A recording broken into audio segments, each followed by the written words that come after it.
De retour sur ce plateau, vous nous suivez et c'est bien le débat panafricain, la grand-messe dominicale, le festin panafricain, dégustez-le comme vous voulez. Dégustons-le en parlant bien sûr de cette affaire qui oppose le groupe Bolloré à la chaîne de télévision française France 2. Et bien sûr, Bolloré qui demande donc 50 millions d'euros à France 2 après la diffusion de ce reportage de complément d'enquête, c'était en 2016, où on voyait notamment une séquence tournée dans les plantations de palmiers à huile au Cameroun. Les employés de cette société dont Bolloré est actionnaire dénonçaient leurs conditions de travail, le salaire faible, l'absence de matériel de protection ou encore la présence de mineurs parmi les travailleurs. Et bien sûr, nous on s'interroge, Bolloré, victime ou coupable de ces investissements en Afrique, et si Emmanuel Macron a été aussi derrière tout cela? En tout cas, c'est une question que l'on se pose. Allons donc suivre cet autre élément que nous propose Raoul Pépin Benambena. Vincent Bolloré n'est donc pas mort.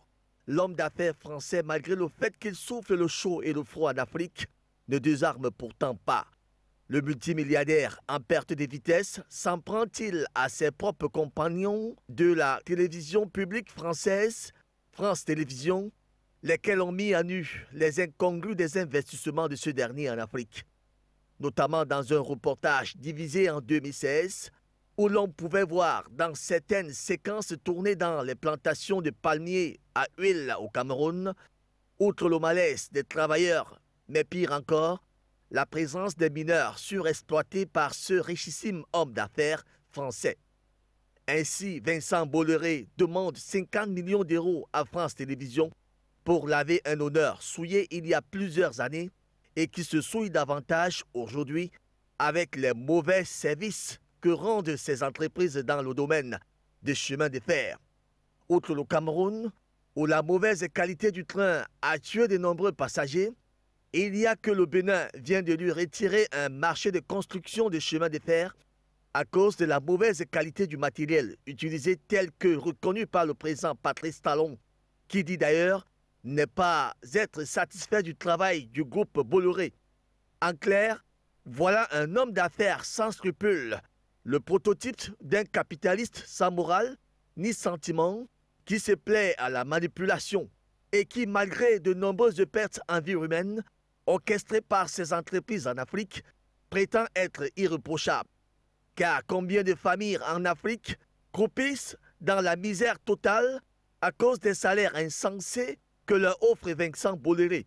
Comment peut-il encore avoir autant de courage à clamer son innocence sur les faits palpables qui l'accablent pourtant? Cet homme est-il dangereux au point d'être visé de toute substance intellectuelle, l'amenant au discernement? En attendant le verdict du tribunal de commerce de Paris prévu le 12 juin prochain, les confrères de France Télévisions qualifient les procès intentés par le groupe Bolloré de procédures bâillons visant à intimider les journalistes qui souhaiteraient enquêter sur les activités du groupe Bolloré. Le reportage en question évoque les activités de la Socapalm, société qui produit de l'huile de palme au Cameroun et dont Vincent Bolloré est actionnaire. Ici, des sous-traitants présentés comme mineurs, payés à la tâche, travaillent sans vêtements et protection et logeant dans des conditions insalubres. Ils témoignent et disent tout sur le traitement que leur inflige Bolloré et ses complices. Une misère, mais alors une véritable misère. À bon entendeur, salut. Pépin Benambena pour cet autre élément. Merci également à Sarah Solange Nganbe qui était au montage. Eh bien, nous allons tout de suite à Bruxelles. Luc Michel qui nous rejoint à l'instant. Luc Michel, certainement, vous avez fait d'autres recherches et ici, vous nous dites comment M. Bolloré est très énervé par la sortie aussi d'un autre livre, Vincent Tout-Puissant. C'est l'intitulé du livre. La première grande enquête, c'est sur le système Bolloré depuis des années. Eh bien, l'enquête que M. Bolloré a voulu empêcher, c'est ce que vous nous dites. Comment fonctionne donc cet empire en France et en Afrique et quelles sont ces méthodes brutales? Luc Michel, c'est à vous.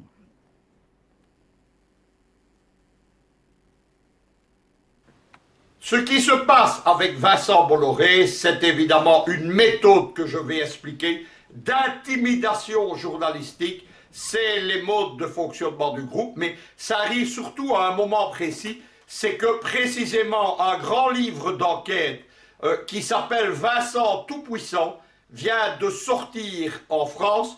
C'est un livre qui fait un immense scandale, c'est la première grande enquête journalistique qui est menée sur Vincent Bolloré. Surtout, elle émane d'une équipe de journalistes d'investigation qui sont des gens qui ont été liquidés lorsque Bolloré a pris le contrôle de Vivendi et de Canal+. La nouvelle stratégie judiciaire ici, elle prend suite évidemment après la publication de ce livre. Que dit ce livre Vincent Tout-Puissant, dont le titre résume tout, résume la place de cet homme, pas en Afrique mais en France?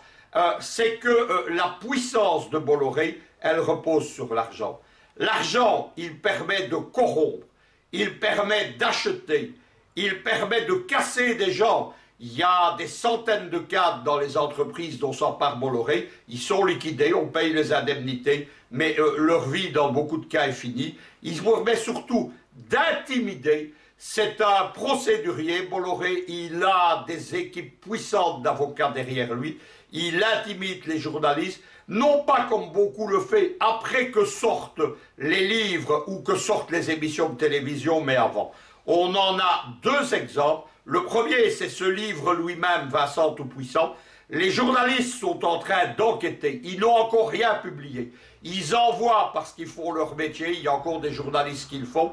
Tous ne sont pas des prostitutes, comme disent les Américains, au service du système. Il y en a qui travaillent. Ils posent une série de questions aux équipes de Bolloré, à Bolloré lui-même, et ils voient y arriver, alors que rien n'a encore écrit et été publié, ils voient y arriver un huissier. Le huissier leur envoie une injonction. Ils ont posé 7 questions.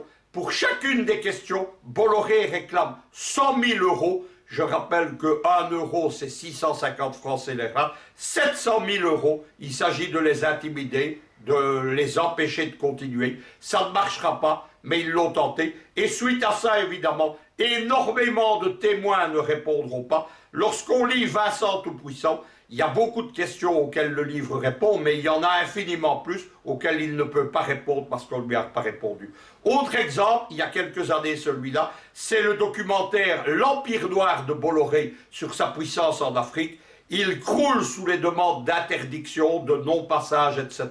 C'est une méthode. La puissance de Bolloré, sur quoi repose-t-elle? Le livre l'explique très bien. C'est parce que, comme le disent les journalistes, il est considéré comme un bout de France, en Afrique particulièrement, un bout de France, c'est-à-dire quelqu'un qui est une forteresse au sein du système français. Bolloré, il représente une puissance financière. Il faut savoir, je vais vous expliquer comment elle s'est constituée. Il représente une puissance médiatique. Il contrôle le principal groupe de médias, mais aussi de jeux et de divertissement français, qui est Vivendi, qui contrôle notamment d'anciens fleurons de l'État français comme Havas, Canal+, etc. Il a un empire noir en Afrique extrêmement puissant. Tout cela repose sur un empire financier industriel. C'est une série de holdings en cascade, c'est-à-dire qu'une société contrôle 51% d'une société en dessous d'elle, qui contrôle 51% d'une autre, etc. Ça permet à Bolloré d'avoir constitué un empire industriel en ayant financé finalement une toute petite partie de cet empire. Il faut savoir que quand il se relance dans les affaires, l'entreprise familiale, elle est en dépôt de bilan. Il la rachète pour 2 francs français de l'époque. Il pèse aujourd'hui plusieurs milliards d'euros. Il faut comprendre comment cette puissance, évidemment, elle est courtisée par tous les hommes politiques et comment Bolloré a des relations des deux côtés, à la fois à droite, à gauche, mais aussi aujourd'hui avec Macron au centre. Il a été servi, et je dis bien servi, par la présidence de Sarkozy. C'est pendant la présidence de Sarkozy, entre 2007 et 2012 particulièrement, qu'il développe son empire en Afrique. Il faut savoir que Sarkozy aujourd'hui en a été récompensé, puisqu'il est un des directeurs du marketing de la division hôtel du groupe Bolloré. C'est un remerciement, il est grassement rétribué pour ça. On l'a vu notamment aller à Abidjan faire le VRP, c'est une honte pour un ancien président. Sous Hollande, les rapports sont aussi excellents et ils ont été tissés par la famille de Bolloré dès les années du chef du Front populaire Léon Blum, sorti de sa captivité en Allemagne en 1945.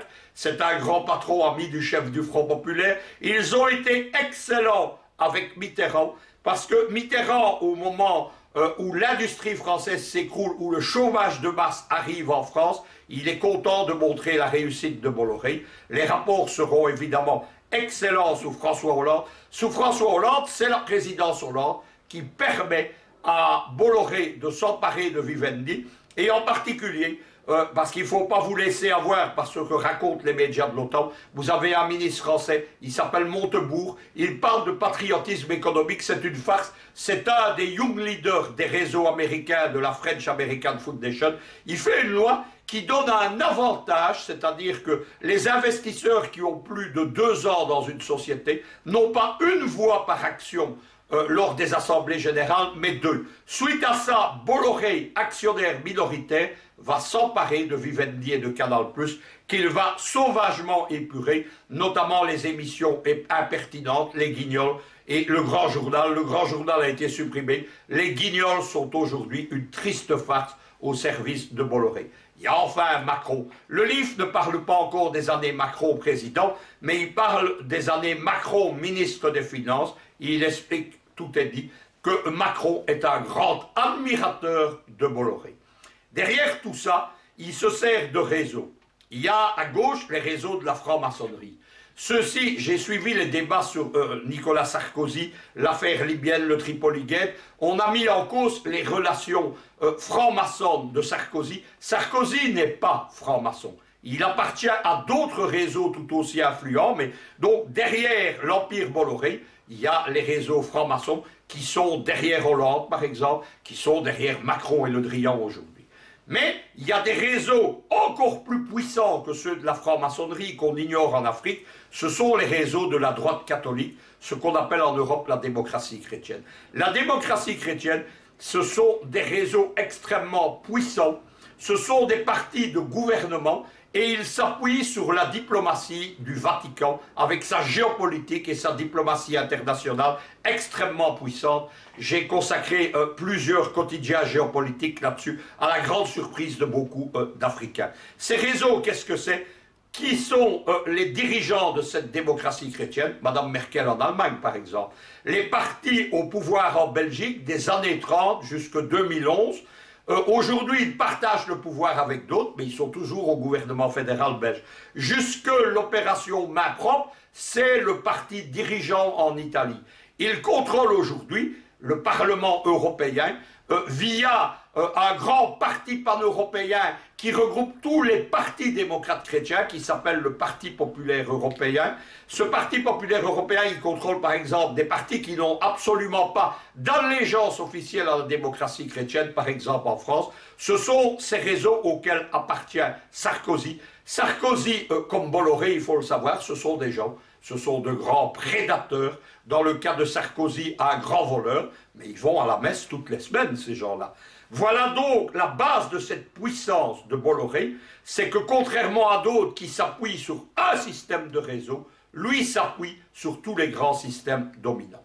J'en viens à votre question sur l'actualité. Ce que pratique Bolloré, c'est une stratégie d'intimidation médiatique qui a été mise au point aux États-Unis au début des années 80. Elle s'appelle la SLAPP pour Strategic Lawsuit. C'est une procédure qui a été mise au point pour intimider les lobbies et les enquêtes publiques aux États-Unis. Elle a donné en France, dès les années 90, en Belgique aussi, ce qu'on appelle la procédure à Bayon. Moi, je l'ai vécu. Vous savez que j'ai eu une longue période d'activité électorale en Belgique. Je m'occupais aussi d'écologie militante. J'ai eu dans les années 90 un grand procès suite à la défense d'un parc à Charleroi. J'ai eu un grand procès qui a été mené par le Parti socialiste de Charleroi, appuyé sur des réseaux maçonniques influents au tribunal et des sociétés françaises. Et on m'a appliqué cette procédure à Bayon. Et on l'a appliqué aux journalistes qui à l'époque me soutenaient. Je parle de choses que je connais intimement. Eh bien, voilà donc ce que fait aujourd'hui notre ami Bolloré, ce qu'il fait d'ailleurs depuis les années 90. J'en viens enfin à un aspect important du livre, c'est le chapitre consacré à la France-Afrique. Je ne vais pas m'étendre là-dessus, mais il faut constater dessus, tout d'abord qu'il y a une France-Afrique un peu différente par président français. Il y a eu celle de Sarkozy, qui est l'héritière de celle de Chirac, avec des personnages louches comme Takedine, comme Gourdji, etc., comme Bourgi.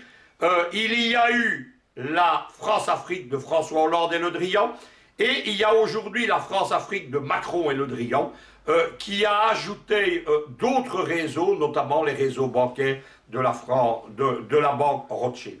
Derrière la stratégie Bolloré, il y a une stratégie à la fois de chantage de la France à travers ses présidents envers les États. Nous vous aidons si vous aidez nos amis, dont fait partie évidemment Bolloré dans chaque présidence. Il y a une entreprise aussi de corruption par l'argent. Le livre donne plusieurs exemples, mais moi je vais en utiliser deux. L'un concerne malheureusement le président Alpha Condé. C'est le grand scandale qu'on a appelé Nécotrans. Nécotrans a été chassé au début de la présidence Alpha Condé de ses positions économiques en Guinée-Conakry, au profit précisément de Bolloré. Ses dirigeants se sont lancés dans 8 années de procédures judiciaires. La seule différence, c'est qu'eux n'ont pas les moyens, mais Bolloré les a. Ça fait partie de son travail, de sa stratégie. En 2017, Nécotrans est en grave difficulté financière et elle est rachetée par Bolloré qui l'avale. À propos de Bolloré, les auteurs du livre Vincent Tout-Puissant parlent de la stratégie du boa, de quelqu'un qui étouffe ses froids avant de les manger et de les digérer. Autre exemple, c'est le Sénégal et le port de Dakar. Là aussi, là c'est l'inverse. Bolloré perd le marché suite à l'erreur du discours de Sarkozy à Dakar sur l'homme africain qui n'est pas rentré dans l'histoire. Bolloré est un dommage collatéral, mais aussi parce qu'il est confronté à une corruption encore plus puissante que la sienne, celle du Qatar et des monarchies du Golfe.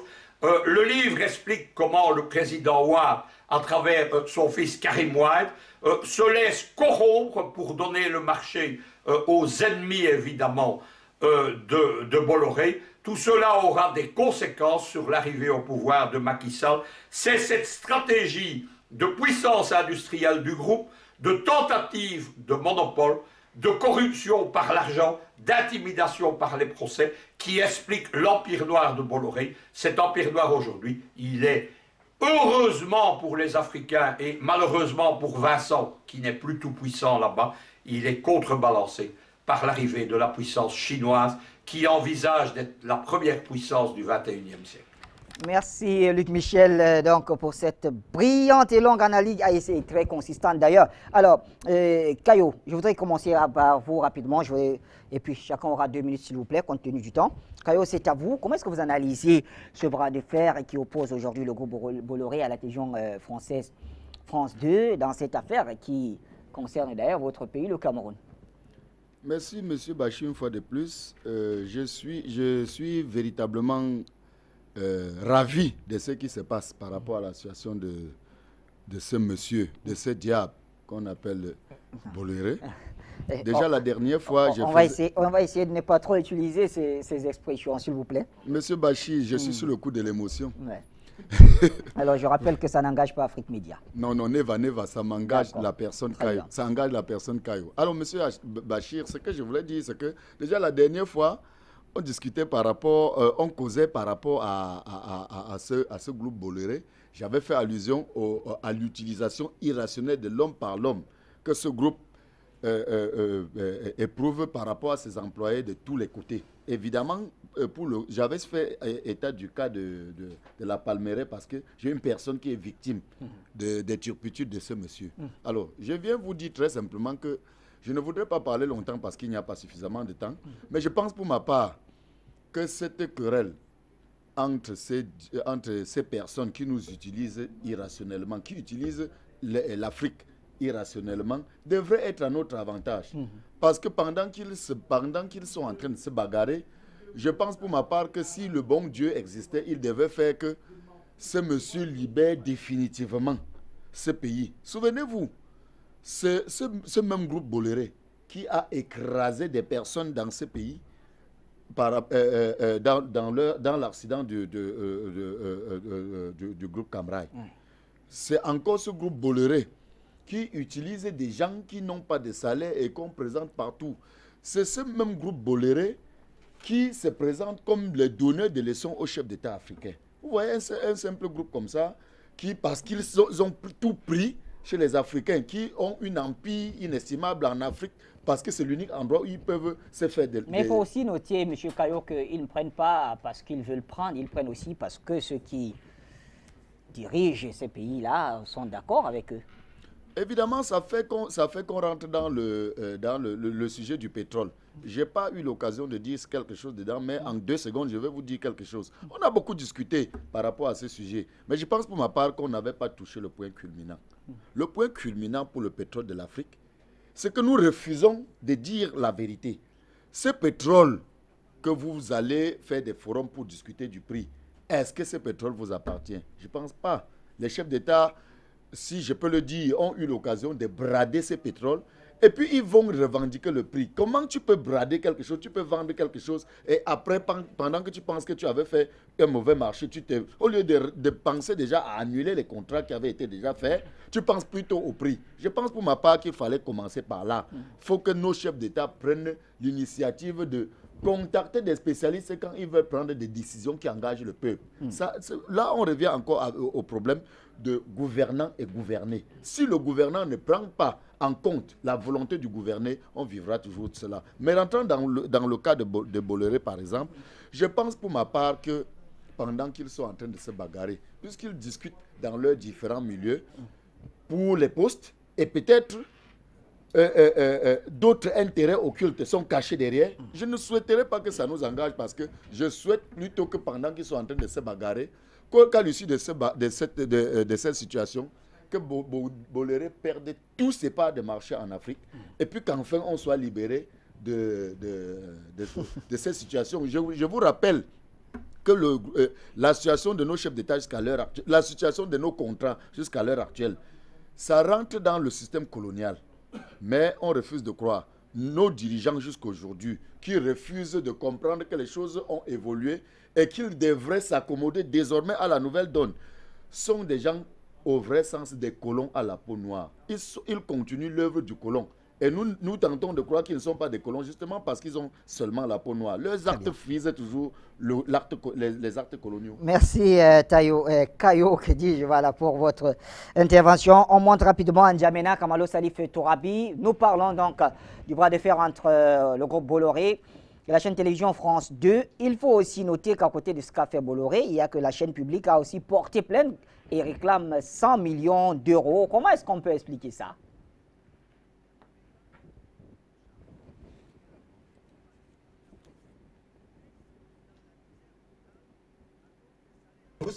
Monsieur Bachir, vous savez que tout ce qui se passe entre ces sociétés multinationales et leurs médias, nous ne pouvons pas trop s'y mixer parce que tous ceux qui nous sous-traitent ici, tous ceux qui nous maltraitent, qui nous piétinent également, c'est les mêmes gens, les mêmes sociétés qui maltraitent leur peuple dans leur existence également.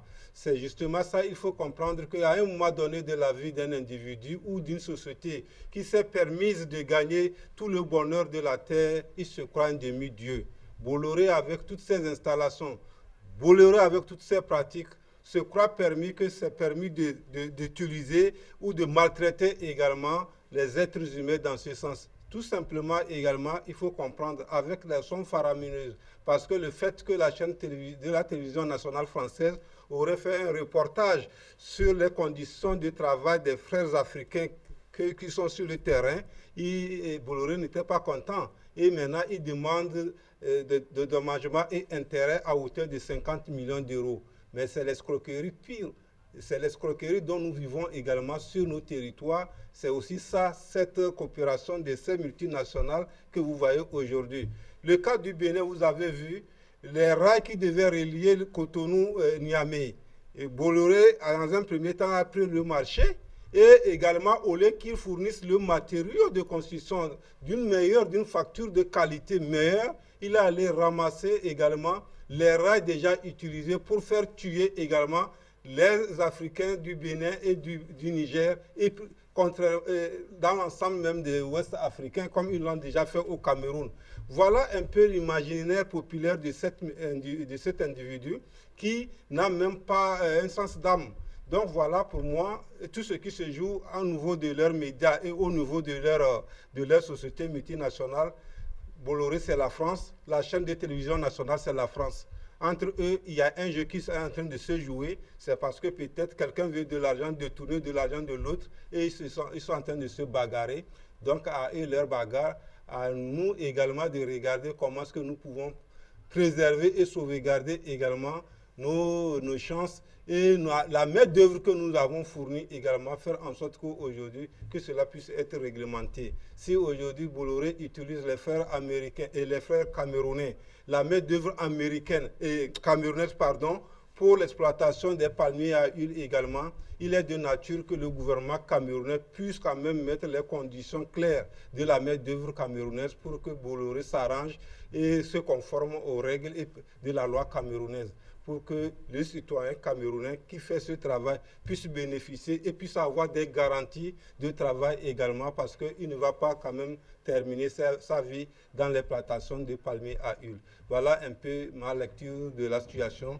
La bagarre entre eux, c'est la bagarre des voyous, des bandits, des prédateurs. Et je n'en ai pas besoin de pouvoir trop commenter là-dessus. Merci, M. Bachir. Merci, Kamalo Salif Tourabi. Merci également à Janvier Bassim et Fidèle Tito qui travaillent à vos côtés à N'Djamena. Eh bien, on va à présent à Yaoundé avec vous, Jean-Arthur Aoumo. Alors, Jean-Arthur, il faut noter que ce reportage a été tourné au Cameroun, c'est-à-dire votre pays. Mais est-ce que les autorités camerounaises auront leur mot à dire durant le procès, puisque cela s'est passé en terre camerounaise en tout cas?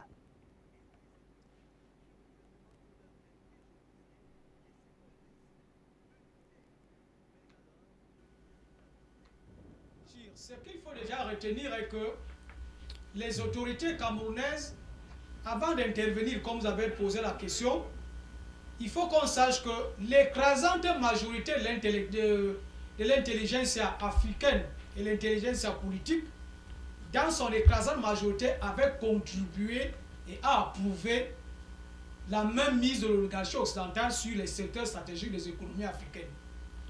Et là, on était dans la décade 1980 et la décade 1990. Et à ce moment, c'était un Français qui était à la tête du FMI, M. Kamdessu. Et avec M. Kamdessu, donc, et l'appui de Mitterrand, Chirac et Sarkozy, les multinationales françaises ont pu donc faire main basse sur les secteurs stratégiques des économies africaines. Et c'est dans ce sillage-là que le groupe Bolloré également fait main basse sur d'importants secteurs stratégiques de l'économie. Alors, non seulement le groupe Bolloré, mais aussi la plupart des grandes entreprises françaises qui opèrent en Afrique ne respectent pas du tout les conventions internationales de l'Organisation internationale du travail. Ça, il faut le reconnaître. Quand on s'interroge, si on s'attarde un peu sur le groupe Bolloré, il faut donc bel et bien voir que dans le groupe Bolloré, les travailleurs non simplement n'ont pas de pension retraite, n'ont pas de congés payés, ont des salaires très bas, les rares soins de santé élémentaires, c'est à leurs propres frais, la scolarité de leur progéniture est au rabais, et les conditions de travail sont désastreuses. Je ne parle plus des conditions de vie. De ce fait, il est quand même malsain quand on entend certains agents de la France-Afrique écumer certains plateaux de médias pour dire qu'en réalité, ce qu'on est en train de dire sur le groupe Bolloré relève d'un sentiment anti-français non fondé et puéril. Et pourtant, lorsqu'on a une telle description de la condition des travailleurs africains non seulement dans le groupe Bolloré, mais dans diverses multinationales françaises, on ne peut pas dire que c'est un sentiment puéril et non fondé.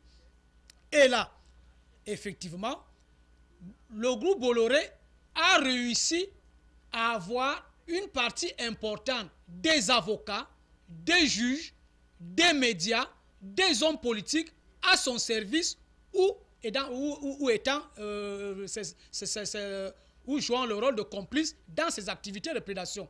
C'est pour cela que il n'est pas surprenant que dans les pays africains, le Cameroun et d'autres, que même les syndicats, même la société civile, même les partis d'opposition, je ne parle plus de ceux qui sont au pouvoir, n'osent même pas regarder de ce côté-là où agit le groupe Bolloré et d'autres multinationales.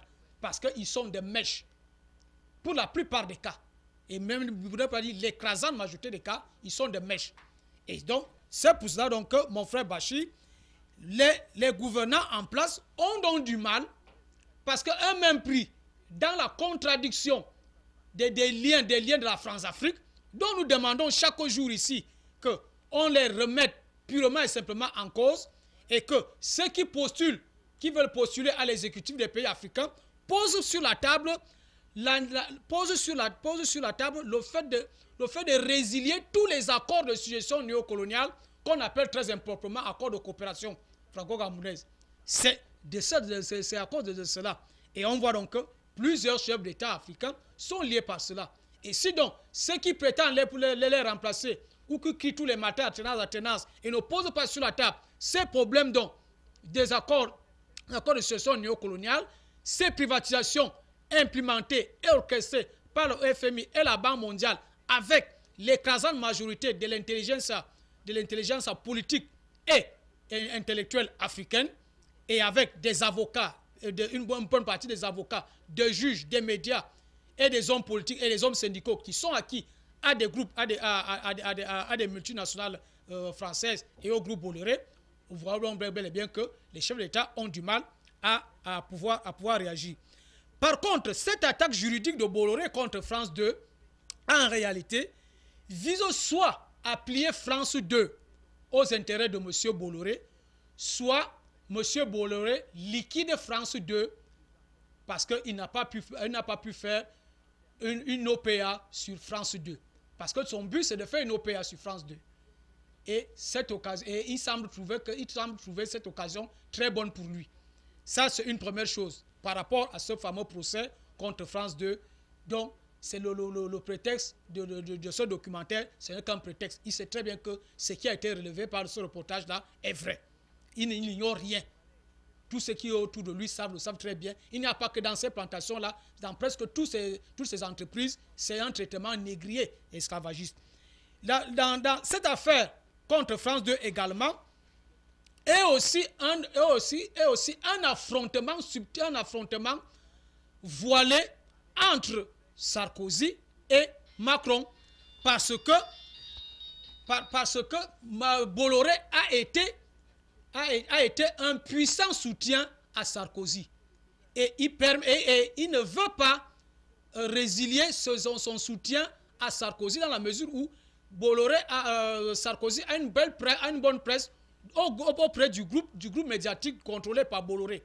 Et Macron veut effectivement donc redresser les bretelles à Bolloré pour l'amener à rompre ses liens avec Sarkozy, parce qu'effectivement pour Macron, il ne faut pas que les Africains l'oublient, il est toujours en train de préparer la prochaine échéance électorale parce qu'il tient à tout prix à rempiler. Voilà les différents enjeux de cette affaire de Bolloré contre France 2 qui a donc non seulement des répercussions au niveau de l'Afrique, parce que nous subissons, on a le problème donc des privatisations de FMI, des accords de succession néocoloniale, mais aussi il y a en France que dans cette bataille-là, il faut que Macron contrôle l'ensemble des médias français pour pouvoir assurer non seulement la fin de son mandat, mais aussi sa réélection prochaine. Voilà les deux aspects de ce problème par rapport entre France 2 et M. Bolloré. Merci mon frère Bachir. Merci Jean-Arthur Aoumou. On reste à Yaoundé. Bilo ici, je voudrais quand même à présent interroger le directeur de publication que vous êtes, puisqu'il s'agit là d'une affaire journalistique qui devient un peu plus compliquée. Et je vous cite un peu, je vous lis le sentiment du côté de France 2. Ils disent tout simplement, Vincent Bolloré veut bâillonner les journalistes d'investigation qui s'intéressent d'un peu trop près à ses activités, notamment en Afrique, mais ça en devient presque gros texte. Et fin de citation. Alors, quand on connaît un peu la puissance de M. Bolloré et son capital relationnel à tous les niveaux, est-ce qu'on pourrait entrevoir un certain dénouement de cette affaire en sa faveur? Et puis, dans ce cas, quel avenir donc pour les investigations journalistiques?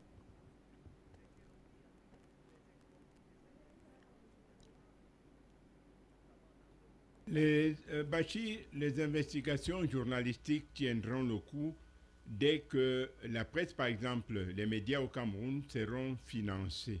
C'est-à-dire que lorsqu'on aura sorti les médias de la précarité. Mais actuellement, je ne vais citer aucun confrère, mais je peux vous dire qu'il y en a qui sont dans la poche de Bolloré. Lorsqu'on pose la question de savoir si Bolloré est victime ou coupable de ses investissements en Afrique, je dis non. Voilà quelqu'un, un groupe qui fait, je dis bien 11 986 milliards 500 millions de francs CFA, c'est-à-dire 18 milliards 300 000 euros par an. Il ne peut être victime de rien du tout à partir du moment où on est dans un environnement capitaliste. Donc, Bolloré demande 50 millions à France 2. C'est pour secouer France 2. On l'a dit, je ne vais pas reprendre ce qui a été dit. Bolloré voudrait mettre France 2 sous sa cape. Mais il faut dire que ce monsieur utilise des méthodes peu orthodoxes. Lorsque le commentaire ou le travail de France 2 est fait dans le complément d'enquête, ce documentaire n'a aucun mensonge. Bolloré, rien que dans les plantations de palmeraie au Cameroun, prend 250 millions d'euros. Mais il faut voir le sort qui reste à ceux qui permettent à ce monsieur d'avoir cet argent. Bolloré est, il faut le dire, avoir le courage de le dire, peut être classé parmi les négriers des temps modernes. Pour lui, il faut avoir tout. Et il a tout. Il a même un monopole, je dis un monopole criminel en Afrique, parce qu'il a des procédés qui lui permettent d'avoir des marchés, même là où il n'a pas fait de soumission. Le port de Kribi en est un exemple. Bolloré a un monopole sur les terminaux portières. Bolloré a un monopole sur les rails. Bolloré a un monopole sur les routes. C'est qui donne à Bolloré la possibilité de manipuler nos chefs d'État. Parce que Bolloré peut bloquer le fonctionnement d'un État africain rien que par un simple coup de téléphone. Et c'est pour cela que je dis qu'il est temps que les Africains se réveillent et refusent cette exploitation éhontée de Bolloré. On ne peut pas admettre que quelqu'un qui vient se faire de l'argent chez vous, vous prenne en esclavage.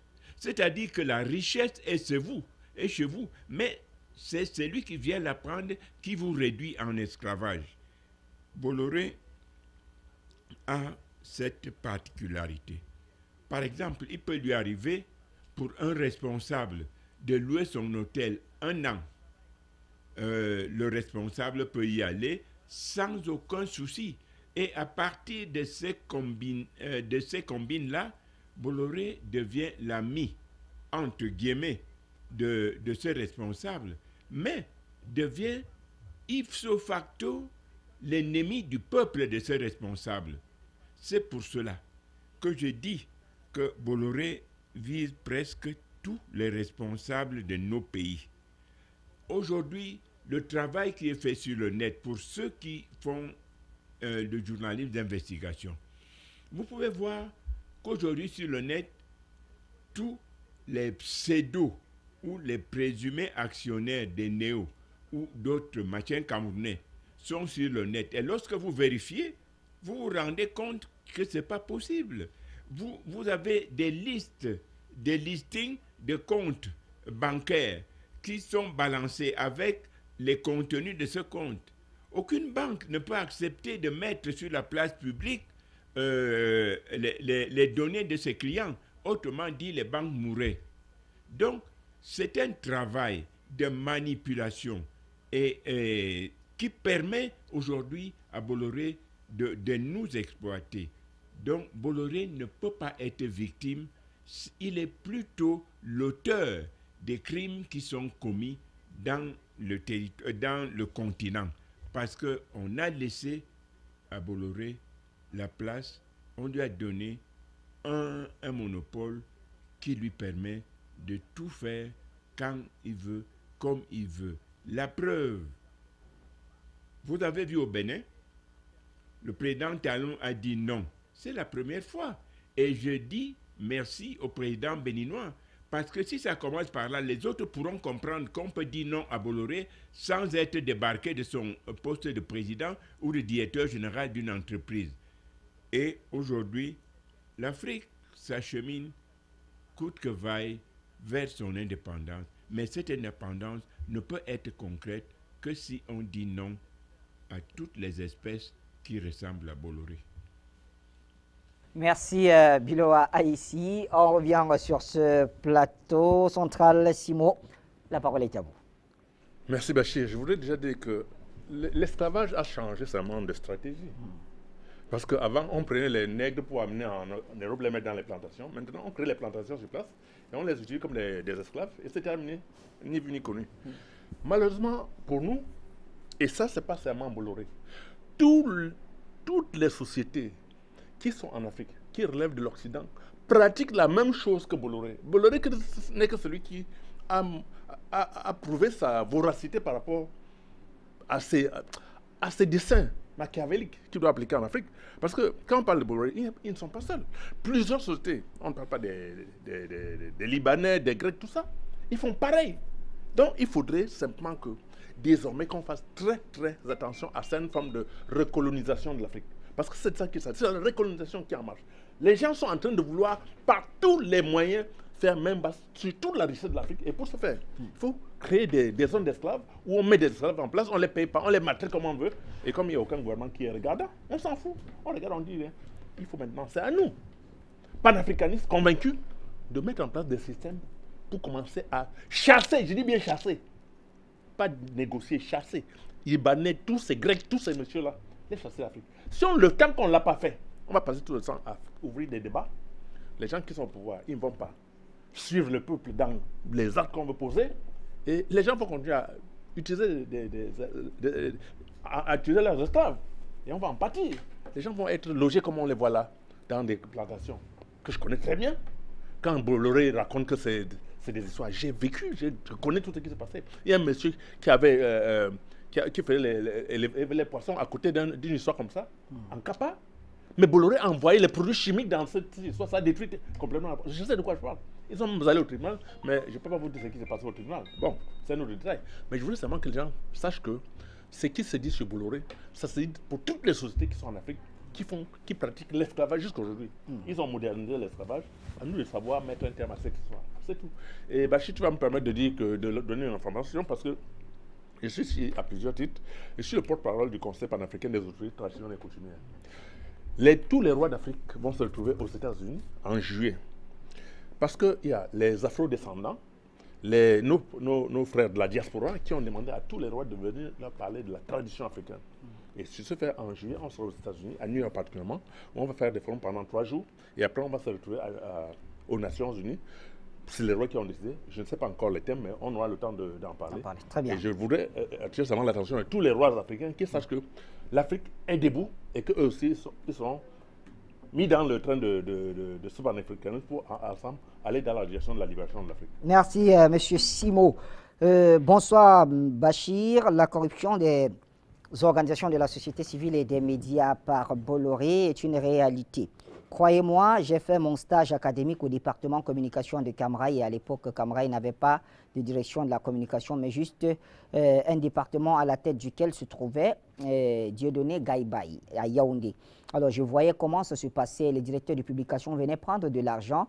Le monsieur qu'on appelle, voilà, je préfère tel le nom, et, il dit, est un corrompu. Il venait donc régulièrement prendre de l'argent en faisant chanter Gaïbaï. Et j'ai vu beaucoup de choses pas bien là-bas. Alors, comme pour dire que M. Bolloré a une certaine puissance, même sur les médias, sur le sol africain. Et c'est un message, malheureusement, anonyme. Je ne pourrais pas... voilà, c'est un message anonyme comme ça. On va au standard avec cet appel de M. Aristide depuis la Côte d'Ivoire. M. Aristide, bonsoir.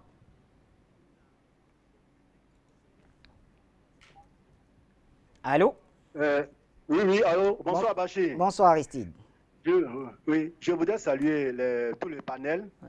Je voudrais juste dire à la suite de tout ce qu'on a dit, tout ce qu'on a décrit par rapport à Bolloré, je ne vais pas revenir dessus pour expliquer, ajouter en quoi il est satanique ce monsieur. Mais je voudrais juste dire dessus parce qu'un des panélistes l'a dit, dans une situation comme ça, il faudrait que nous, l'intelligentsia africaine, on puisse l'exploiter au maximum. Moi, je souhaiterais que, et cela est possible, tous les contrats que Bolloré a eu à signer en Afrique ici, on puisse mettre ça ici en exergue. C'est possible de trouver ces contrats-là partout, que ce soit dans le domaine technologique, agricole, tertiaire, partout, qu'on fasse tout pour trouver les copies de ces contrats-là et puis venir les dénoncer au niveau d'Afrique Média. Je voudrais aussi, et là, c'est la société, parce que le film qui se passe ici est un film camerounais. Donc, je voudrais vraiment, si cela est possible, que la société civile commence à recueillir toutes les preuves et que la société partie civile au niveau du procès en France. C'est possible. Au niveau de ce qui concerne le pétrole, tout à l'heure, c'était l'un des thèmes. Je voudrais juste dire ceci. On peut contrôler si véritablement on maîtrise tout le processus. Je pense qu'il y a le paramètre prospection et puis il y a le paramètre finance. Moi, je pense qu'il serait important et intéressant qu'il y ait sur le plateau quelqu'un qui maîtrise véritablement le domaine, qui vient nous montrer tout le processus, afin qu'ensemble on puisse voir comment on peut se contrôler. Vraiment, c'est ce que je voudrais ajouter. Je vous remercie. À vous également pour votre appel. Et on va aux États-Unis avec M. Ten. M. Ten, bonsoir. Allô, Bachir. Bonsoir, Bachir, et bonsoir l'Afrique. Bachir, moi j'appelais seulement pour affirmer ce que M. Simon a dit. C'est exactement ce que nous devons faire. Vous voyez, nous sommes je pense que le temps de bavarder est terminé. Il faut maintenant que tous les Africains, surtout les panafricanistes, doivent savoir que nous avons intérêt à reprendre le monopole de nos nations, surtout en Afrique. Donc moi je pense que comme M. Simon a dit, à un moment donné, nous allons chasser tous ces gens-là. Nous ne sommes pas chiches, nous sommes trop riches. Nous allons les nourrir. Mais nous allons faire maintenant ce qu'ils font chez nous. Ça veut dire que nous allons installer des carrefours chez eux. Donc ça veut dire que si la France veut la banane camerounaise, un Camerounais va ouvrir une boutique en France pour vendre la banane camerounaise. Nous n'allons plus laisser les Français venir planter les bananes chez nous. Si un Français veut le cacao, ils vont nous donner les machines, nous allons transformer ce cacao au Cameroun. Nous allons ouvrir les boutiques au milieu de Paris, où ça serait un Camerounais qui va gérer cette boutique, qui va les vendre le chocolat. Ça serait comme ça. On n'a pas à réfléchir, c'est ce qu'il faut faire. Il faut chasser tous ces gens, il faut prendre toutes nos économies. Nous devons contrôler tous les domaines d'économie. Nous devons laisser rien, même les abeilles, nous devons contrôler dans notre pays. Nous ne devons même plus laisser quelqu'un même porter, je ne sais pas, même l'oxygène. Personne ne devrait plus venir chez nous en Afrique porter de l'oxygène chez nous et rentrer avec ça chez nous. Donc, nous allons contrôler toute notre économie. Et je vois beaucoup de gens se plaindre des chefs d'État. En réalité, dans ces pays de l'Afrique, la majorité de ces pays en Afrique, les chefs d'État, les ministres, tous ces gens-là sont nommés par l'Occident et puis envoyés chez nous comme des paquets. Donc nous devons comprendre qu'ils jouent leur rôle. Leurs enfants sont ici là, donc ils doivent faire ce que leurs maîtres leur disent. S'ils ne font pas ce que leurs maîtres leur disent, c'est un problème pour eux. Donc nous devons comprendre que nous avons un travail à faire qui nous concerne, nous, les Africains, nous qui souffrons là, nous qui voulons le changement. C'est à nous de changer ce continent. Et c'est comme ça, et c'est ce que nous allons faire. Merci Bachir, bonne journée. Merci M. Tien. Un autre appel. Cette fois-ci, on va au Bénin. C'est Pierre qui nous appelle. Monsieur Pierre?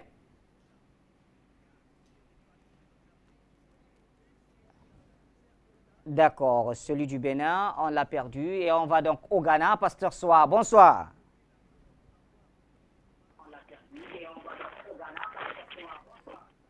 Bonsoir Bachir. Bonsoir Bachir. Que la grâce de Dieu soit avec vous. Je vais saluer Kamalo Turabi depuis N'Djamena. Je vais saluer Patrice Parfait d'Homme. Je vais saluer aussi Mbassa et Jean Tiaoumou et mon ami Jean-Pierre Momo, le juriste international qui lutte également pour que l'Afrique soit aussi une sécurité. Bachir, Afrique Média est l'expression authentique de la nouvelle conscience africaine pour la captation de la politique africaine. Et c'est ça. Mais Bachir, avant d'aller sur le sujet actuel, je voulais vraiment revenir sur le sujet passé, parce que j'avais préparé quelque chose sur le sujet concernant le cadre. Donc, je voulais poser une préoccupation. Bachir, la préoccupation est que je veux adresser cette préoccupation au juriste Momo et à mon frère Pasteur Parfait d'Homme. Puisque il y a deux types de régimes politiques et il y a le régime autoritaire et il y a le régime démocratique. Dans le régime autoritaire, le pouvoir d'État est concentré dans les mains d'une personne ou d'un groupe restreint de personnes. Dans ce régime, les citoyens sont privés de leurs droits fondamentaux, c'est les libertés d'opinion, d'expression, d'association, où les dirigeants détiennent tous les pouvoirs et dirigent en fonction de leurs intérêts. Dans le régime démocratique, c'est-à-dire le régime démocratique, nous trouvons le pouvoir appartient au peuple et pour le peuple. Donc, je voulais demander quel genre de régime également qui sera employé ou exploité par rapport à ce que le président Idriss Déby est en train de mettre en place en ce moment. Parce que mon inquiétude, il ne faudrait pas que demain, qu'il y ait des pouvoirs de tohu-bohu, parce que nous ne sommes pas les juristes. Nous ne sommes pas aussi également des personnes qui arrivent à mettre en place des constitutions. Donc nous qui sommes les appelants, on voudrait vraiment que la chose soit mieux expliquée de sorte qu'on puisse vraiment apporter notre défense. Donc voici ma préoccupation. Comme Momo est juriste et Pasteur Parfait est politicien, je veux vraiment qu'on m'éclaire là-dessus. Maintenant, je reviens sur Bolloré. Bolloré, je pense que toute la semaine, nous avons vraiment traité cela. Et j'ai dit que le comportement que Macron a envers Bolloré, moi, j'ai trouvé ça un peu politique. Parce que je vais simplement dire que logiquement, c'est-à-dire la maltraitance qui est organisée au niveau de l'entreprise au Cameroun, ça devrait être plutôt décrié et voir les conditions du travail, les conditions salariales, tout ce qui se passe, toutes les conditions de vie des employés d'abord. Mais lorsqu'il parle il parle d'une influence également qui va également imposer, et il y a des intoxications. Nous savons que la France est un pays tout le temps qui a tout le temps détruit également ses leaders, qui a tout le temps gâté ses bulletins. Donc, mais pour l'heure, est-ce qu'il n'est pas important d'abord de régler d'abord ce problème au niveau de la société au lieu de le vilipender et de chercher à détruire? Je ne soutiens pas cela, mais comme il s'agit de nos frères qui travaillent dans la boîte, qui travaillent dans la société, et que leurs conditions de vie sont difficiles, est-ce qu'il n'était pas important d'abord, en tant que président, de pouvoir voir cela? Donc voici aussi ce que je voulais aussi savoir, et puisque S'il n'y a pas un problème politique là-dedans, c'est que je pense que les choses... Maintenant, puisque Bolloré est en train d'exploiter toute l'Afrique, et s'il y a lieu que maintenant les Africains puissent se mettre en place des grands groupes internationaux de sorte de pouvoir avoir des sociétés africaines, de pouvoir prendre aussi toute l'Afrique, ça sera aussi une bonne chose. Merci. Je vais m'arrêter là. Bachi, je pense que si Dieu fait grâce, les Africains sont capables d'avoir des groupes en Afrique ici et ici travailler. Merci. C'est Pasteur Soa depuis le Ghana. Merci, Pasteur Soa, pour votre appel. Alors, on prend un dernier pour la série. Qui nous appelle? Allô? Allô? Oui, bonsoir. Comment est-ce qu'on vous appelle? Bonjour. Oui, bonjour. Je m'appelle Mohamed Traoré. Mohamed Traoré, vous nous appelez d'où? De Tombouctou. Très bien, au Mali. On vous écoute, cher ami. C'est juste pour vous dire que vraiment, je suis très content de vos émissions sur Afrique Média. Très bien. Et réellement, nous sommes vraiment très motivés par les panélistes qui sont vraiment toujours au rendez-vous, particulièrement l'autre là, Bandakani et Tatinda.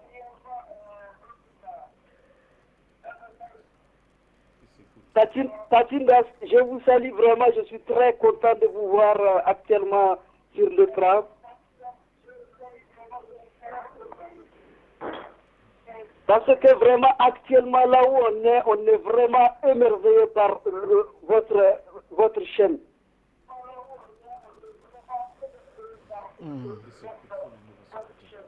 Chaque émission qui passe pour moi, c'est une ouf de soulagement. Vraiment.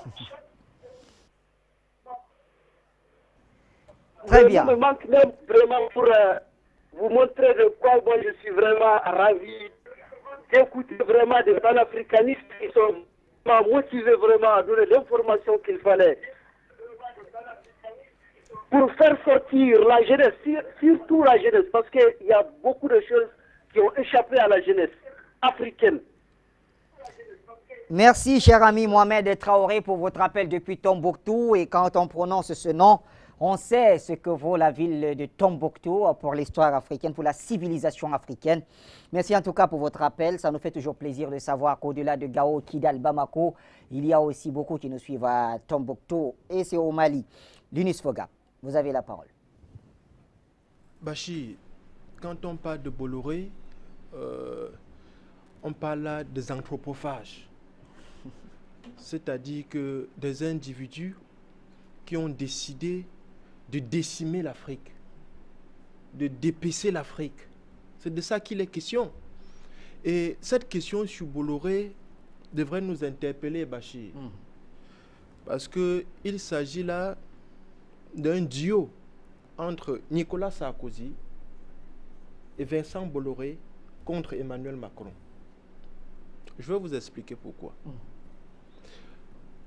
Vous vous souvenez, il y a de cela quelques mois, Alassane Dramane Ouattara a été... comment est-ce qu'on l'appelle le monsieur de moins de 2,50 m là. Nicolas Sarkozy. Il a été reçu en Côte d'Ivoire. Il fait un peu plus en tout cas. Je ne sais pas, mais il n'atteint pas, il est juste comme ça. Allons-y. Donc, il a été reçu en Côte d'Ivoire par un certain Alassane Dramane Ouattara. Oui. Pour le compte de qui? De Vincent Bolloré. Souvenez-vous, il était même avec le fils de Vincent Bolloré. C'est sous la même bannière qu'il a été reçu au Rwanda. Et d'ailleurs, cet accueil de Vincent, comment est-ce qu'on l'appelle, de Sarkozy au Rwanda, nous a terriblement choqués.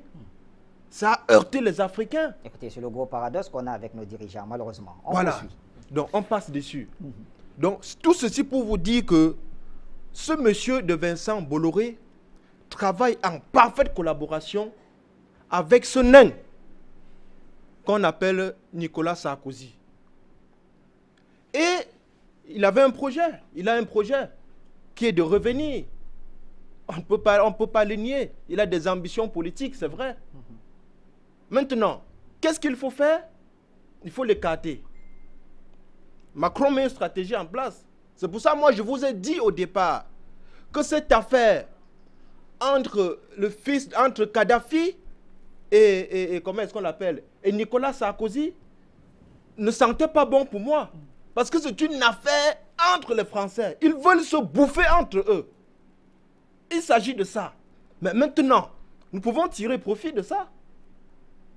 Et nous sommes même d'ailleurs en train de tirer profit de ça. Parce que Afrique Média aujourd'hui, avec la participation de Patient Parfendum, de Bertrand Tatida, de Badakani et bien d'autres, de vous aussi, Bachir, on a pu mettre la France face à ses propres turpitudes et ses contradictions. C'est de ça qu'il est question. Vous voyez une justice aujourd'hui qui est en mal de repère. Vous croyez un seul instant à la crédibilité, à l'impartialité et à l'indépendance de la justice française? Je pense que non, c'est de l'esbrouf et c'est du bluff. C'est pour vous dire que c'est une machine politique qui est en train de se mettre en place pour broyer un homme. Et en son temps, rappelez-vous, comme même souvent on le dit Bikoro, Nicolas Sarkozy avait fait pareil pour Dominique Strauss-Kahn. C'est le même jeu. On prend le même et ça recommence. Alors ça veut dire que si je vous ai très bien compris, cette affaire ferait l'affaire du président actuel, Emmanuel Macron. C'est-à-dire que vous avez tout compris, Bachir. C'est de ça, de manière simple, il s'agit de ça. C'est un truc savamment pensé par Emmanuel Macron. Et il veut la tête de Nicolas Sarkozy à tout prix. Et il va l'avoir. Parce qu'il faut ce monsieur de Sarkozy-là, cet anthropophage-là, il faut l'interdire même de mettre pied sur ce continent. Et la jeunesse panafricaine se met au devant de ce combat. Tout président, Bachir, je vous le dis, tout président qui va encore accueillir cet individu, je ne sais pas. On va rester poli. D'accord. C'est pour vous dire que, Bachir, le malheur est profond. Très bien. Vous comprenez l'émotion qui se dégage quand moi je parle de ce monsieur. Il a assassiné des gens, il a terrorisé des Africains, il a truandé des chefs d'État, et aujourd'hui, il revient sur le plateau de télévision insulter le guide libyen, qui a tout fait pour l'Afrique. Quand j'ai fini de dire ceci, je voudrais revenir sur Vincent Bolloré, pour dire que cet autre monsieur de Vincent Bolloré là, qui esclavagise les Africains sur leur propre sol. Parce qu'il s'agit de ça. Quand on parle des enfants de Njobe Penja, qui travaillent pour la filiale Vincent Bolloré, qui sont incapables de se nourrir, de se vêtir, de se loger, avec un salaire dérisoire, sur le propre continent. Ils ont tout accaparé dans ce pays. L'air, l'eau, les routes. C'est Vincent Bolloré. Alors je voudrais bien dire que ils ne l'ont pas arraché, hein. J'insiste à le dire, franchement. Bachir, oui. Et c'est donc à ce niveau que nous interpellons nos dirigeants. Oui. Il faut des dirigeants à la trame de Kadhafi sur le continent. Il faut des dirigeants à la trame de Thomas Sankara, de Patrice Lumumba. Bachir, ils se sont levés quand il était difficile de parler dans ce continent. Et ils ont posé des vrais problèmes sur la table. Je dis souvent que le courage de dire non suffit pour libérer tout un continent. Les chefs d'État africains doivent être courageux et comprendre que les jeunes, la jeunesse est en train de les soutenir parce que nous avons compris ce qui se trame en dessous. C'est pour ça que nous appelons les chefs d'État à être courageux et de prendre des décisions courageuses pour l'Afrique. C'est de ça qu'il est question. Quand on voit un monsieur comme Idriss Déby Itno qui pose au départ, on doit le soutenir. Quand on voit un président comme Obiang qui avance, on doit l'accompagner. Comme Kagame, c'est de ça qu'il est question, Bachir. Donc il est question pour nous, la jeunesse panafricaine, d'interpeller nos dirigeants, de dire aux dirigeants que nous comprenons la situation dans laquelle vous vous trouvez, nous voulons vous accompagner, nous voulons vous soutenir, mais à condition que vous vous mettez pour l'intérêt du peuple africain, pour l'intérêt du continent africain. Et je pense que ce n'est qu'à partir de cet instant-là que l'Afrique pourra réellement décoller, Bachir, puisque le mal, je vous le dis, il est profond. Très bien. Merci, Lunis Lorient Fogap. Pardon. Patient Parfendum. finalement, quand on a écouté tout ceci, et ce documentaire, je rappelle que vous l'avez déjà vu il y a plusieurs mois, est-ce que finalement le documentaire en question ne remet pas est-ce qu'il ne remet pas en cause le fonctionnement même de toutes ces multinationales, au-delà du groupe Bolloré? Ils sont nombreux, ces multinationales. Est-ce que cela ne remet pas en question leur fonctionnement en terre africaine? Bachi, vous savez pertinemment que cette question-là, je veux commencer par mon petit frère Denis Fogap, oui. Qui parlait des nains, mais il y a beaucoup d'Africains qui sont nains. Hein. Tout le monde en Afrique n'a pas 1m90. Voilà. On a nos frères pygmées qui ne sont pas souvent aussi très grands détails, mais cela n'enlève en rien la qualité des hommes qui sont. Voilà, ce qui est important, c'est ce que les hommes produisent et qu'ils ont comme consistance face aux problèmes qui se posent à nous. Je crois que pour revenir à ta question, Bachi, nous sommes là face à une problématique. Oui. C'est la problématique de l'insertion et de nos États et de nos peuples dans le monde libéral, avec ses conséquences. C'est la problématique de l'insertion de nos États dans cette mondialisation, qui n'a de mondialisation que parce qu'elle profite à un petit nombre, dans lequel nous ne nous situons pas. Il faut donc que nos États, parce que quand je vais revenir encore à la question de l'unité politique du continent, on va me dire, oui, mais en attendant, qu'est-ce qu'on fait? Mais que le continent, au moins, commence à apporter des réponses endogènes à ces préoccupations de telle manière qu'on n'ait plus des gens comme Vincent Bolloré qui aient pratiquement la même mise sur des pans entiers des économies de certains États de notre continent. Quand M. Obasanjo est arrivé au pouvoir, il y avait déjà le jeune Dangote qui s'est débrouillé. On ne veut pas savoir comment Dangote a fait, mais il s'est débrouillé déjà, ils avaient l'argent. Obasanjo l'a fait venir et dit, monsieur, écoute, j'ai besoin que d'ici 5 ans, avec ton aide, le Nigeria soit capable de produire 25 milliardaires. Et avant 5 ans, ils avaient atteint ce chiffre de plus de 25 milliardaires. Pourquoi? Pour permettre à ces milliardaires, parce que comme nous sommes dans un monde capitaliste, bon, que moi je combats, mais qui est comme ça pour l'instant, qu'ils soient capables, eux, de se substituer à ces étrangers qui n'ont content de nous continuer d'entretenir cet esclavage sur notre continent, mais prennent tout. Ils prennent toute la valeur du travail qu'on produit pour amener chez eux. Donc on peut dire dans une certaine mesure, ils sont dans leur rôle, on peut dire dans une certaine mesure que la France, on peut la critiquer comme on veut, mais c'est dans son devoir d'avoir des capitaines comme M. Bolloré qui iront faire des razzias sur des gens eux, qui continuent de penser que, je ne sais pas, c'est Dieu qui va nous sauver. C'est ça qu'il s'agit. Donc on parle encore maintenant de la question de l'organisation de nos peuples. Il faut que notre peuple s'organise pour pouvoir résister, n'est-ce pas, à l'appétit illimité de ceux qui sont à l'extérieur et qui viennent prendre chez nous. Bachi, je veux prendre une ville qu'on appelle Dizanga au Cameroun. Oui. Vous savez. Dans la Sanaga maritime. Dans la Sanaga maritime. Oui.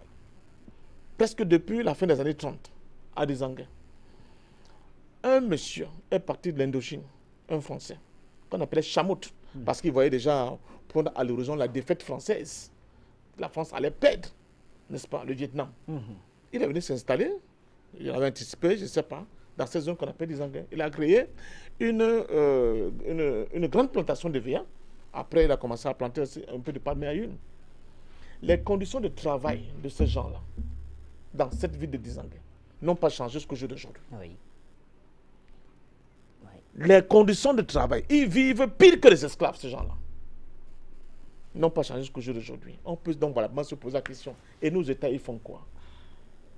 Que font nos États dans le cadre de l'amélioration des conditions de travail et de vie des gens qui gagnent petits comme cela? Chamoud coupait les oreilles et les bras des gens qui avaient mal saigné des veillants. Hein? Les gens à des engrais ne connaissent pas ce que c'est avoir un salaire à la fin du mois. Parce qu'ils ont créé un truc qu'ils appellent l'économie. Tu vas emprunter l'économie. Quand la fin du mois arrive, on te paye, on te dit que non. Quand on regarde, on a tout prélevé, mais tu es encore débuteur depuis de 30 à 40 000 francs. Donc le gars va travailler toute sa vie à rembourser les dettes de cette économie-là. C'est de ça. Moi, ma grand-mère a travaillé dedans. Mon grand-père avait 2 épouses. L'une de ses épouses, elle est morte là-bas. Elle a travaillé toute sa vie pour cette institution-là. Alors, nos États devenaient indépendants. Qu'est-ce qu'ils ont fait? Quand on regarde la situation de nos travailleurs dans les zones rurales, que fait notre État? Quand Paul-Éric King a dénoncé ici, a raison, n'est-ce pas, l'histoire de la plantation de la bananerie de Ndjombe Pendja, Nos décideurs, là, dont certains sont en prison, n'étaient pas en complicité avec ces blancs-là. Après, je vais tirer sur l'opposition que quand les opposants vont arriver au pouvoir, ils vont faire pire. Mais ceux qui sont au pouvoir, c'est eux qui le font aujourd'hui. Et vous ne voulez pas qu'on les demande de rendre compte? Écoutez Paul-Henri Kingé, où on avait une grosse société qui a des centaines et des centaines d'hectares de bananeraies, notre banane était prise en France, tout à fait, et qui était enregistrée dans le fisc camerounais comme GIC. Donc, ils ne payent pas d'impôts. Mais ils distribuaient des bakshish de gauche à droite à des hauts commis de l'État, à des ministres de l'État. Certains parlaient même que même la présidence était mouillée dedans. Dans la description de Paul-Henri Kingé, Eric, mon ami, il me l'a dit. Qu'est-ce que vous voulez donc, Bachi?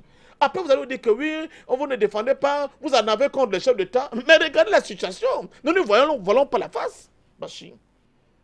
Un type comme Bolloré, quand on l'explique très bien, j'ai dit que la famille de Bolloré a commencé par la papeterie. Oui. Bolloré est arrivé aux affaires après avoir fait une hold-up dans le groupe Delmas, tout le monde le sait. Il s'est bien rendu compte que les ports étaient rentables. Après, les ports, il a dit pourquoi pas le transport. Après le transport ferroviaire et même routier, on le voit aujourd'hui avec une partie même de transport de brasserie du Cameroun, on a vu qu'il s'est intéressé aux plantations. Et il le fait bien. Qui lui vend ces plantations-là? Quels sont les contrats? Qu'on lui donne ces contrats? Qui sait même ce que contiennent ces contrats? C'est ça le Bachi. Quand on parle, vous dites, ah, vous en avez contre les chefs d'État, vous en avez contre... Mais quand la réalité, elle nous ramène à une triste réalité, à une triste vérité. Nos frères sont complices de ce champ-là. Ils sont complices de l'esclavage dans lequel certains de nos parents, de nos frères et de nos amis continuent de croupir. Alors, maintenant, on ne peut pas se voler la face et ne pas voir ces réalités. Maintenant qu'on a constaté ça, oui, et on est sûr, pratiquement à 100%, qu'il y a même parmi nos frères noirs, pour ne pas dire nos frères camerounais, puisque nous parlons d'un reportage qui s'est tenu au Cameroun, il y a des gens qui se plaisent à ce que la situation soit ainsi. Qu'est-ce qu'il faut faire? Ce qu'il faut faire, c'est qu'il faut qu'on laisse à la société, surtout aux gens qui travaillent et même ceux qui ne travaillent pas, de pouvoir s'organiser. Regroupements associatifs, regroupements syndicaux, etc. etc. Nous sommes dans cette ville qu'on appelle Douala. Je vais mettre le pied dans le plan dans une affaire qui fait mal. Un délégué de gouvernement nommé par Biya, donc le super maire de la ville de Douala, qui lui n'a pas été élu, hein, il a eu le toupet de renvoyer les délégués de personnel de son unité, dans la communauté urbaine de Douala. Le ministre l'a dit, reprends-les, il a dit, je m'en fous. Le préfet, je m'en fous. Le gouverneur, je m'en fous. Comment dire ça? L'inspecteur de travail, il a dit, je m'en fous des lois. Il oublie que le Cameroun a ratifié les lois, les accords avec le Bureau international de travail. Il s'en fout éperdument. Quand vous êtes dans un état pareil, où il y a des gens, parce qu'investir d'un pouvoir divin par le chef de l'État, se croient au-dessus de toutes les lois, foutent tout au pied. Comment voulez-vous que les gens ne crient pas, Bachi? Laissez les gens s'organiser, laissez les gens se manifester. Je vais te prendre un exemple. Si demain, vous, Bachi et moi, on lance une marche contre Bolloré, ici dans la ville de Douala, vers Bonanjo, tu peux être sûr que cette initiative ne va pas prospérer. On va vous arrêter net. Mais pourquoi on refuse donc aux Africains d'essayer de dire que ça ne va pas de crier le Red Bull? C'est pour ça que moi je continue de dire et d'insister. Quand on dit qu'il faut éduquer les populations, mais que les gouvernants laissent qu'on éduque les populations, que les mouvements laissent qu'un certain type d'initiative qui ne contiennent pas forcément, mais qui ne vont pas dans le sens de tout raser, émerge. C'est comme ça que les gens vont aussi apprendre et être aguerris au combat. On ne peut pas continuer de museler l'Afrique et les populations africaines comme le font nos dirigeants pour le simple prétexte que chaque fois qu'il y a quelque chose qui est enclenché, qu'ils ne maîtrisent pas, c'est quelque chose qui est contre eux. Ça ne marchera pas comme ça. Alors, donc, moi, je suis déçu de dire, et ça me rappelle la catastrophe de Zeka, où on a vu ces milliers de morts là. Mais même les Chinois qui nous ont vendu ces locomotives-là, et même ne fallait pas que c'est défectueux. Maintenant, pas de Bolloré. Mais demain, il y a un autre pays qui arrive. Ce sont les Chinois. Il y a une autre vidéo qui circule actuellement sur Internet qui parle de l'accaparement des terres camerounaises par des Chinois pour faire de la riziculture. Oui. Vous voyez dans quelles conditions les gens travaillent là-bas? C'est presque synonyme à ces conditions. Donc, ça revient à quoi? Ça revient au fait qu'il nous faut de véritables nationalistes, il nous faut des États forts, il nous faut des capitaines d'industrie aidés par le temps en cela et des capitaines d'économie pour qu'eux aussi commencent à dire qu'il nous faut ce qu'on appelle vulgairement aux États-Unis le patriotisme économique. Il faut qu'on crée ces gens-là. Il faut qu'on les encourage, qu'on laisse la société s'organiser pour défendre ses intérêts. Mais quand nous sommes dans des systèmes aussi fermés, aussi hermétiques, aussi retors que nos systèmes qu'on voit en Afrique, je suis désolé, les groupes comme Bolloré vont continuer de prospérer, surtout que quand ils signent leurs accords, dans les accords, ils stipulent qu'en cas de litige, les cours qui sont compétentes pour traiter des litiges ne sont pas beaucoup camerounaises, mais ce sont les cours qui sont à l'étranger. Et on sait très bien comment ça se passe. Et nos fonctionnaires, si ces accords, les yeux fermés, parce qu'en retour, leurs poches ont été pleines. Donc, arrêtons donc de criminaliser les gens qui se battent, qui essaient de dire que tu es au pouvoir, mais là, ce que tu as fait n'est pas bon, on aurait pu mieux faire. Mes frères, allons au dialogue. Disons plutôt à nos chefs d'État d'avoir la culture du dialogue comme valeur première. Parce que le pouvoir, comme on l'a si bien vu, ne sont pas des pouvoirs qui émanent pour la plupart du peuple. Ce sont des gens qui nous ont été imposés, au moins, s'ils vont au moins aujourd'hui avoir un régime pour les populations, qu'ils acceptent le dialogue, la négociation à tout moment et à tout moment. C'est seulement comme ça que nous allons pouvoir nous en sortir. L'Afrique est capable de s'en sortir avec cette négociation. Monsieur Parfendor, merci. Alors, Maître Momo, je rappelle que c'est Bertrand Tassinda qui va clore le sujet et on donnera un mot à notre invité tout à l'heure, Monsieur Defac. Maître Momo, c'est à vous. Je vous lis tout simplement un message d'un téléspectateur. C'est la raison pour laquelle j'ai dit que vous devriez intervenir. Il me dit, s'il vous plaît, demandez à Monsieur Momo de nous expliquer le lien entre Sarkozy, Ouattara et Bolloré. Alors, je ne sais pas si vous avez travaillé là-dessus. Parce qu'il précise, il dit tout simplement que depuis que Laurent Gbagbo est à la Cour pénale internationale, Sarkozy aurait, selon ses informations, acquis un certain nombre de biens en Côte d'Ivoire aussi. Mais écoutez, M. Bachir, vous me demandez si j'ai travaillé sur le sujet. Je n'ai pas besoin de travailler sur le sujet. Cela voudra tout simplement dire que Afrique Média a une bibliothèque qu'on vient lire ici pour informer les téléspectateurs. Le téléspectateur demande le lien entre Sarkozy, Bolloré et Ouattara. Je veux parler du groupe Bolloré. Oui, du groupe en fait. Oui. Alors, je pense qu'il faut comprendre.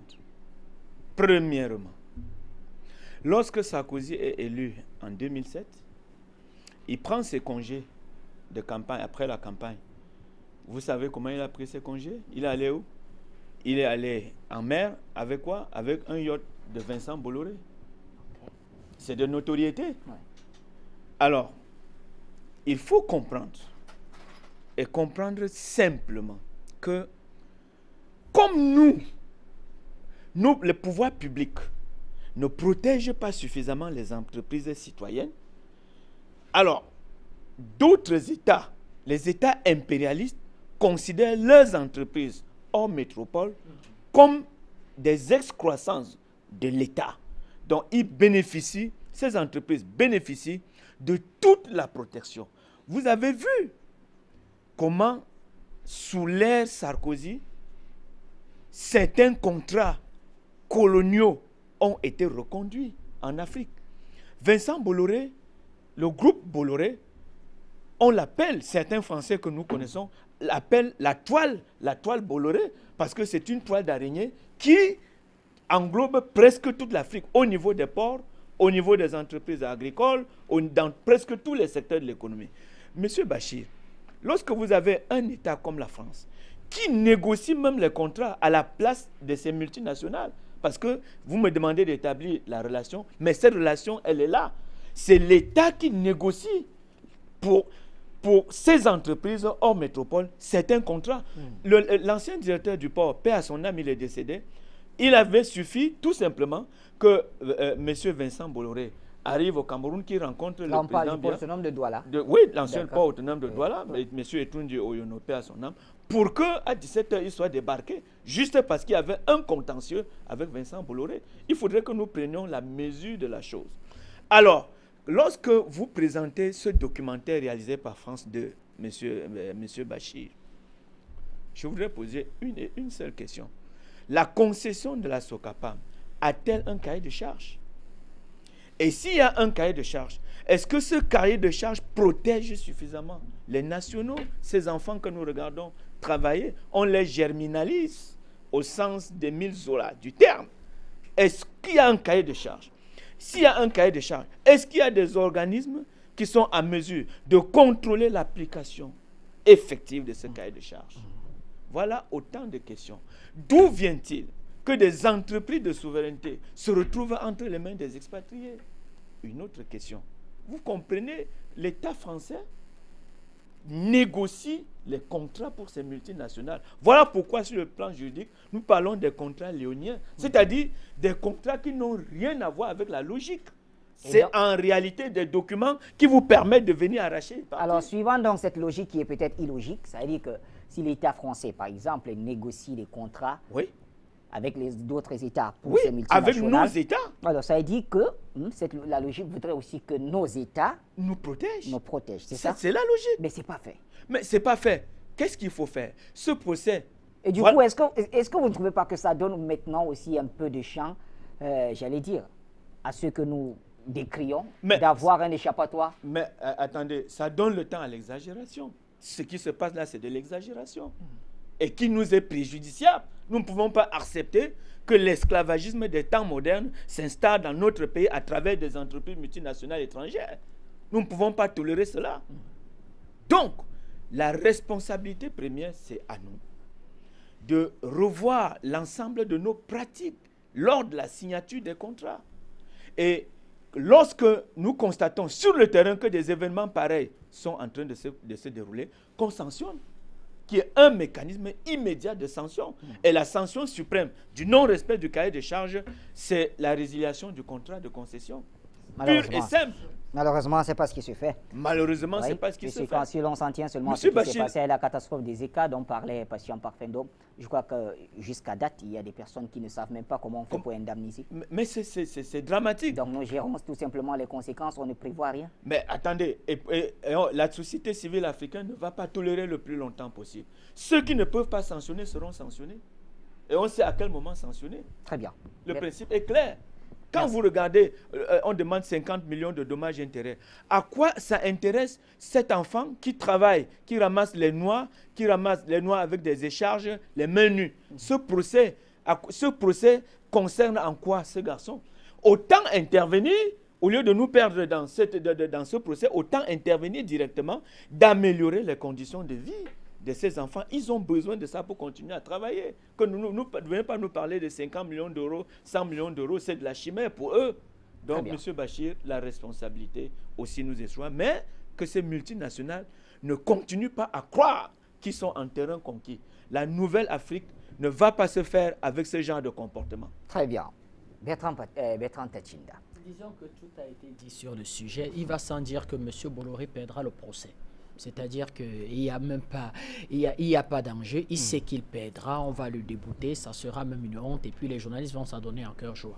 Deuxième des choses qu'il faut dire, c'est que Bolloré va rentrer dans la presse, pas parce qu'il est intéressé par la presse, pour vendre ses affaires. C'est-à-dire qu'il va rentrer dans la presse, il va imposer aux journalistes de dire que à partir de moi, c'est moi qui deviens en fait le chef de la ligne éditoriale. C'est-à-dire que terminer les guignols, terminer les insultes, il faut me vendre la voiture électrique. Et surtout, il va rassembler tous les responsables de Vivendi, les responsables de Canal+, il va tenir un conseil d'administration en 2 minutes et dire que je ne vous connais pas, moi Vincent Bolloré, j'ai mes méthodes, circuler, il n'y a rien à voir, je ne vous garde plus. Et il va intégrer dans ce conseil d'administration sa propre famille et ses propres enfants. Mieux, il va leur expliquer que moi, je veux vous faire signer une clause de confidentialité. Donc, personne n'a le droit de se plaindre. Donc, les méthodes de Bolloré ne sont pas seulement dans nos pays. Et c'est là où j'ai quand même apprécié un peu le raisonnement du grand frère Parfengrom et dit que c'est aussi des choix économiques qui vont nous être imposés. Et comment on va dire des pays pauvres comme nous, où on a demandé à l'État de sortir du jeu économique. Quand on demande à l'État de sortir du jeu économique et qu'on explique que le marché, les privés doivent faire les affaires, eh bien, vous avez des Vincent Bolloré. Je vais même plus loin. Vous avez des Vincent Bolloré camerounais. Allez dans les entreprises, dans un certain nombre d'entreprises de ce qu'on appelle le JICA. Bien que moi, j'estime qu'on ne peut pas avoir un groupement interpatronal et à l'intérieur, vous avez la directrice générale de Orange Cameroun qui est nommée par conseil d'administration depuis Paris. On doit avoir véritablement un groupement interpatronal où on a des opérateurs économiques camerounais qui ont des entreprises, comment on va dire, que de droit camerounais. Donc, quand vous allez à l'intérieur de ces entreprises-là, qu'est-ce que vous voyez? Les mêmes méthodes pratiquées par Vincent Bolloré. C'est-à-dire qu'on minimise les coûts d'exploitation, on s'en fout des conditions de travail et on gagne au maximum le profit. Je donne un seul exemple. Je ne donnerai pas le nom de la société. Vous avez en ce moment une société à intervalles réguliers de transport qui nous cause des milliers de morts sur la route Douala-Yaoundé. Elle va être suspendue, elle va revenir, elle va nous causer encore des morts, elle va être suspendue, revenir, parce que quand vous regardez les conditions de travail, eh bien, un laveur de bus se retrouve du jour au lendemain chauffeur des bus de cette compagnie de transport. Personne ne fait rien, personne véritablement n'intervient. La première des choses, donc, c'est aussi en d'autres termes, il faut dire les Vincent Bolloré prospèrent à cause de la corruption de l'élite. Quand on fera l'opération de la corruption de l'élite, Vincent Bolloré va prendre un véritable envol dans nos pays au début des années 90. Quand vous regardez nos pays dans le début des années 70, les Vincent Bolloré n'existaient pas. Parce qu'on avait des chefs d'État comme le président Ahidjo, qui était le Cameroun avec 450-470 entreprises publiques. Et le Cameroun va créer l'une des plus grandes holdings qui va même exister en Afrique, la SNI, qui va gérer les participations de l'État du Cameroun dans toutes ces entreprises. Donc le Cameroun, l'État du Cameroun était l'opérateur économique majeur. Donc, ça veut dire que véritablement, on ne connaissait pas ce que c'est que le chômage. Donc, l'enjeu pour un jeune enfant camerounais n'était pas d'intégrer l'ENAM. Donc, vous aviez les gars qui vous disaient que moi, je veux être en fait que sorte un grand ingénieur. En fait, comment je vais dire que des travaux, il intégrait l'INSA de Tcham, un autre intégrait Polytechnique, un autre qui voulait être un administrateur intégrait l'ENAM, d'autres intégraient même véritablement l'école normale. Et tous, à la fin, avaient une position confortable. Tous à la fin avaient une position confortable, c'est-à-dire que le gars qui avait intégré Polytechnique et qui sortait, qui intégrait même une PME en pleine extension, n'enviait pas son ami qui était sorti et qui avait obtenu un poste par une affectation de sous-préfet dans un arrondissement.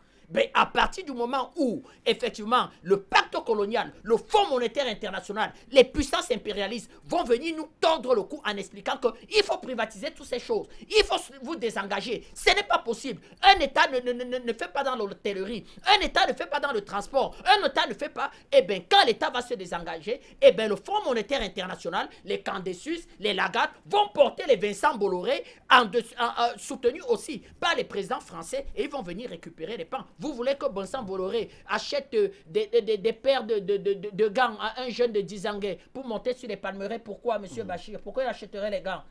Les gants, c'est 1500. Bolloré, il ne veut pas dépenser 1500. S'il a 3000 employés, c'est 1500 fois 3000. C'est beaucoup d'argent pour Bolloré. Donc, coupez-moi ces palmes à la main. Et puis, à partir du moment où on a des crapules au sein de notre administration, les concessions de Bolloré ne seront pas rédigées depuis Paris. Les concessions de Bolloré vont être rédigées par ce qu'on va appeler nos conseillers techniques, nos chargés d'études, comment je vais dire que nos cadres de la fonction publique. Donc, voilà ce que ça va générer. La troisième des choses qu'il faut dire aussi, c'est que partout où véritablement le marché s'impose, les patrons ont ces comportements. Je vous donne un exemple en France. En France, vous avez des patrons qui vont couler la quasi-totalité d'entreprises publiques, mais ils vont partir avec ce qu'on appelle les stock options.